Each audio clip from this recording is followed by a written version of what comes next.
What's going on, everybody? It's the Bull Show, aka Aidan, and welcome back to another video. Ladies and gentlemen, we've got some more news to talk about, and of course, the All-Star event that did occur today, the dunk contest and the three-point contest. We'll be talking all about it in this video. But before we get started, please like and subscribe to the Bull Show. Turn notifications on and let me know in the comments below your thoughts about the Chicago Bulls' current situation and of course the event that did take place earlier today. Ladies and gentlemen, first let's get into the official news. The Chicago Bulls have made it official. It is officially done. They have signed Tristan Thompson. Now, I'm not going to go into detail on what I think Tristan Thompson does for the Chicago Bulls team, because I'm very certain all of you will already know exactly what I've said. I've made a video about it.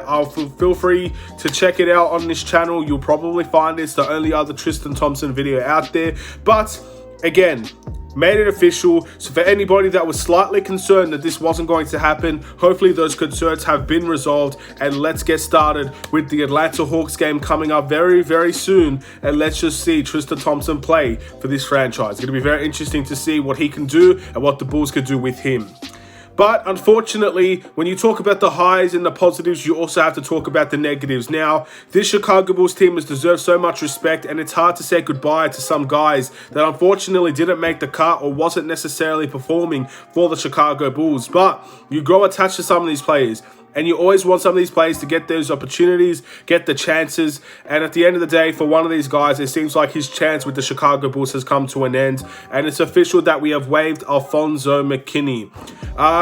Yeah, look, it's a sad time. Of course, I wanted Alfonzo McKinnie to succeed just like everybody else. Everybody jumped on the hype train as soon as he signed on with the Chicago Bulls. But he wasn't performing, and that is the biggest thing to take away from that. He had a good couple of games. I remember a 16-point game out of Alfonzo McKinnie earlier on in the season, but for the most part he was getting around 5 minutes per game, scoring 2 points and not really getting back on the floor after those 2 points. So it's the harsh reality. It's a business. We have to do what's best for us, and obviously we clearly value Tristan Thompson a little bit more than Alfonzo McKinnie. So best of luck to Alfonzo McKinnie in whatever situation he goes into next. If it's back in the G League, if it's again to another NBA team, which is my hope, he'll go to another NBA team, or if it's, you know, somewhere else, you're overseas or anything like that. Whatever it is with Alfonzo McKinnie, I wish him nothing but the best, and that's always how I'm going to feel when players leave this team. They've played here for a reason, even though it's a small dosage of playing here.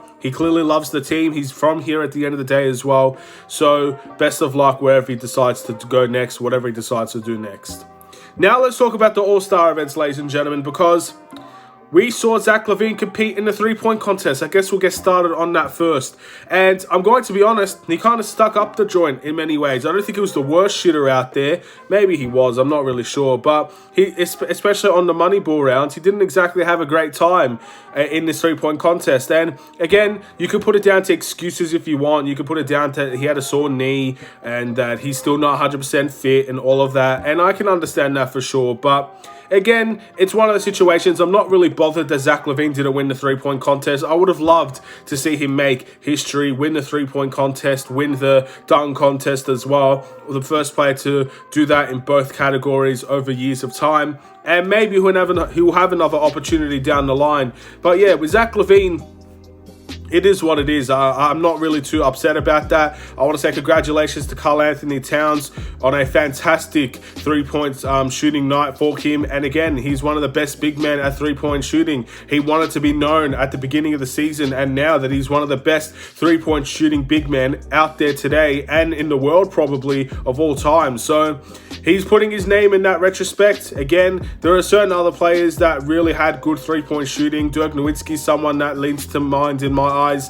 But Karl-Anthony Towns, look, he's a young player and he's still building his name in the NBA. And maybe by the time it's all said and done, he will be one of the best three-point shooting big men that there ever was. So we'll wait and see what will happen in that retrospect. But obviously, it was a fantastic night. He won the three-point contest. And all I can say is congratulations. Zach LaVine's old teammate won it. So if there was anybody that I wanted to win it, it'd probably go to Karl-Anthony Towns, obviously outside Zach LaVine. Can't really ask for much more, to be honest. Now moving into the slam dunk contest, ladies and gentlemen, and to be honest, I've heard a lot of things about this slam dunk contest. I've seen some of it, but I have not finished it, ladies and gentlemen, and I've heard that it's one of the worst dunk contests in NBA history. Apparently, this was one of the first dunk contests with no slam dunks getting over 50 or getting 50, which is the highest you can get. And look, at the end of the day, slam dunk contest, again, it's a luxury to have that kind of event, but it has been known to disappoint at times. Obviously, you have those special occasions like, again, Zach LaVine and Aaron Gordon, Michael Jordan, Dominique Wilkins, stuff of that nature, and they're historic. You'll remember them, Vince Carter as well. You'll remember those guys. You'll remember their dunk contest. You'll remember what they do pretty much for the rest of time. The NBA will never let those guys be forgotten for the slam dunk contests. But again, those are just a couple in what has been rather a disappointing event sometimes. And look, we'll just have to wait and see if it can turn itself around next year. Again, the special thing about a slam dunk contest is that down the line, you will see two guys that are really, really good dunkers that want to compete against each other, bring the best out of each other in the slam dunk contest, and you have the rivalry renewed. And again, Zach LaVine was one of those guys that had that rivalry with Aaron Gordon 2 years that they battled it out. It was a special moments all the way around. So this year was a disappointment. I can't say I'm too surprised, but at the end of the day, look, next year is a new year. Dunk contest could be a much more special occasion next year, and we'll just see what happens. Obviously, no Bulls players were in competition with this, which I kind of find hard to believe because we're a team that's full of dunkers. Again, I mean, Zach LaVine is obviously a dunk champion. I think he refuses to participate in the dunk contest these days. But even guys like Derrick Jones Jr., who was a slam dunk champion at one stage as well, he wasn't in the dunk contest. I'm assuming he refuses to as well. Guys like Javonte Green could probably get in there, stuff like that. But at the end of the day, I am a bit biased. Of course, there are many, many good dunkers out there, and I think there were some candidates that were deserving to be there. But again, they didn't deliver on the night. The slam dunk contest wasn't as entertaining as we wanted to believe, and maybe next year's the better year for that.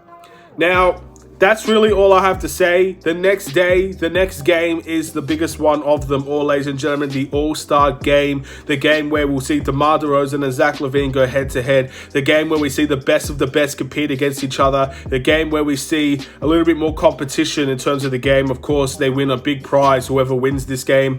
And we'll wait and see what can happen in that one as well. This is the best moment of the All-Star break, ladies and gentlemen. This is the All-Star game. This is what many people will be tuning in for. The world will be watching this game, and let's just see if the Chicago Bulls players can perform. Let's see in limited minutes if Zach LaVine can perform. Let's see if DeMar DeRozan can perform. And maybe we could walk out with one of those guys winning the All-Star MVP. Maybe we'll just see one of them win the game. Guaranteed one of them's going to win the game. We'll just have to wait and see who it's going to be. Maybe I can make a poll, ladies and gentlemen. Feel free to answer it when I do make that. Who's going to win between DeMar DeRozan and Zach LaVine? With that being said, I'm going to end this video here, though, ladies and gentlemen. Thank you for watching. Please like and subscribe if you're new. I'll see you in another Chicago Bulls video. Stay safe, stay healthy, stay tuned for more. Take care, and peace.